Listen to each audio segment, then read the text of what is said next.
ওম শান্তি। Good morning. আজ 17/12/2024 শান্তিবন মধুবন থেকে বাপদাদা বলছেন, মিষ্টি বাচ্চারা, तुम बाप के पास आए हो अपने সৌভাগ্য বানানে। আমরা বাবার কাছে এসেছি আমাদের সৌভাগ্য বানানোর জন্য। পরম সৌভাগ্য উন বাচ্চোं का है। পরম সৌভাগ্যকে जिनका ঈশ্বর সব কিছু স্বীকার করে নিচ্ছে। কি? প্রথমে হলো সৌভাগ্য, একটা হলো ভাগ্যশালী, দ্বিতীয় সৌভাগ্যশালী, তৃতীয় পদ্মা পদম সৌভাগ্যশালী। আবার তো কেউ দুর্ভাগ্যশালীও হয়, আবার কেউ মহান দুর্ভাগ্যশালী। তাহলে ভাগ্যশালীকে যে বাবাকে চিনেছে, জেনেছে, যে মহাত্মা মুনি ঋষিরাও জানতে পারেনি, বড় বড় সায়েন্টিস্টরাও জানতে পারেনি, তুমি জেনে তার পথে চলছ, তার কথা শুনছ, সে হলো ভাগ্যশালী। তার থেকে বড়কে সৌভাগ্যশালী, সেকে রোজ শুনে প্রতিদিন অমৃতবেলা উঠবে, রোজ মুরলি পড়বে, রোজ শ্রীমত পর চলবে, রোজ তার আজ্ঞাগুলো পালন করে চলবে এবং অনেককে বাবার পরিচয়ও দেবে। এ হলো সৌভাগ্যশালী। আর পদ্মা পদম, যে নিজেকে জেনেছে, বাবাকে জেনেছে, রোজ মুরলি মিস করবে না, রোজ পড়বে, অমৃতবেলা উঠবে, শ্রীমত পর চলবে, বাবার হর আজ্ঞাকে পালন করবে, আর নিজের কাছে যা কিছু আছে সব ভগবানের নামে অর্পণ করে দেবে। এ ঘর বাড়ি টাকা গয়না পরিবার যা কিছু দেখছি দু চোখে, এগুলো আমার নয়, সব বাবার। বাবার বাড়ি, বাবার সন্তান, বাবা আমাকে চালাচ্ছে, আমি নিমিত্ত হয়ে চলছি। অর্থাৎ ট্রাস্টি হয়ে যাও, নির্মাণচিত হয়ে আমি সেবা করছি। এইরকম বাচ্চাদের সেবা করে, এরা হলো পদ্মা পদম সৌভাগ্যশালী। তারা কাউকে জ্ঞান দেওয়া ছাড়া বসে থাকতে পারবে না, জন জনকে বাবার পরিচয় দেবে, মনসা বাচা কর্মনা সব দিয়ে সেবা করবে।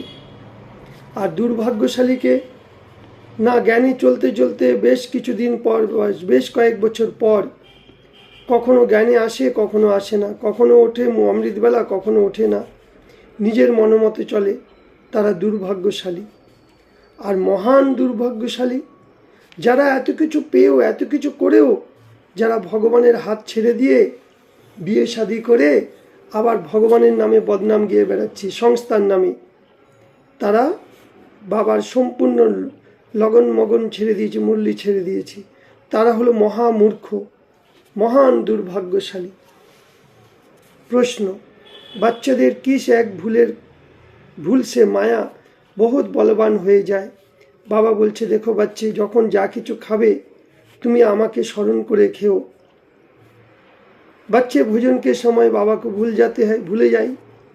बाबा को ना खिलाने से তখন সেটা মায়া খেয়ে যায়। কারণ কেউ টিভি দেখে ভাত খায়, কেউ গল্প করে খায়, ইউটিউব দেখে খায়, দুনিয়ার কথা চিন্তা করে খায়, তাহলে মন বুদ্ধি দুর্বল হলো, তাহলে মায়া বলবান হয়ে গেল। ফের বাচ্চারা হয়রান হয়ে যায়, যোগ ঠিক মতো লাগে না। এই ছোটি সি ভুল মায়া সে হার খিলা দেती है। ঠিক ছোট্ট একটা ভুলের জন্য, এই জন্য বাপ কি আজ্ঞা হয়, বাচ্চে याद में খাও, পাক্কা প্রণ করো, প্রতিজ্ঞা করো, তোমার সাথে খাবো, তোমার সাথে ঘুরবো, তোমার সাথে উঠবো।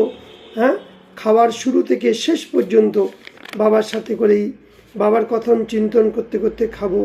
হ্যাঁ, যদি কোনো এমার্জেন্সি ফোন আসে অবশ্যই উঠাবো, সেটা আলাদা কথা, কিন্তু বাকি শুরু থেকে শেষ বাবাকে স্মরণ করে খাবো, সাইলেন্সে। সার, শ্রীমতকে নোট করো, পুরুষার্থ করো। বাবা যে কর্ম আমাদের শিখিয়েছে সেগুলো করো, কর্মযোগী হয়ে বিচার সাগর মন্থন করো, জ্ঞানের নতুন নতুন বাবা পয়েন্টস বের করছে, সেগুলো মন্থন করো। নিজের সাথে নিজে প্রতিজ্ঞা করো, বাবা আমি প্রতিদিন যা কিছু খাবো 3 বেলা তোমাকে স্মরণ করেই খাবো, তোমার সাথে খাবো, তোমার সাথেই উঠবো, তোমার সাথে সর্বসম্বন্ধ নিভাবো, আমি পাক্কা বায়দা করছি, প্রতিজ্ঞা করছি। বরদান, কর্ম আর সম্বন্ধ দুটোর মধ্যে স্বার্থের ভাব থেকে মুক্ত रहने वाले বাবার সমান কর্মাতীত ভব। মানে কি, শুধু কর্ম নয়, কর্মযোগী হয়ে কর্ম করব, বাবাকে সাথে রেখে করব, নিঃস্বার্থভাবে করব, সন্তুষ্ট মনে করব, খুশি খুশিতে করব। সে কর্ম আমি নিজেও সন্তুষ্ট, বাবাও সন্তুষ্ট, যার কর্ম করছি সেও সন্তুষ্ট, মালিক। তবেই বলবো কর্মাতীত। কর্ম করতেও কর্মের বন্ধনে যেন না আসি। आप बच्चे की सेवा है सबको मुक्त। আমাদের সেবা কি? বাবা যেরকম আমাদের মুক্ত করেছে সারা বিশ্বের আত্মাদের মুক্ত করাও। তো অরকও মুক্ত বানাতে সময় বন্ধনের মধ্যে যেন বেঁধে যেও না।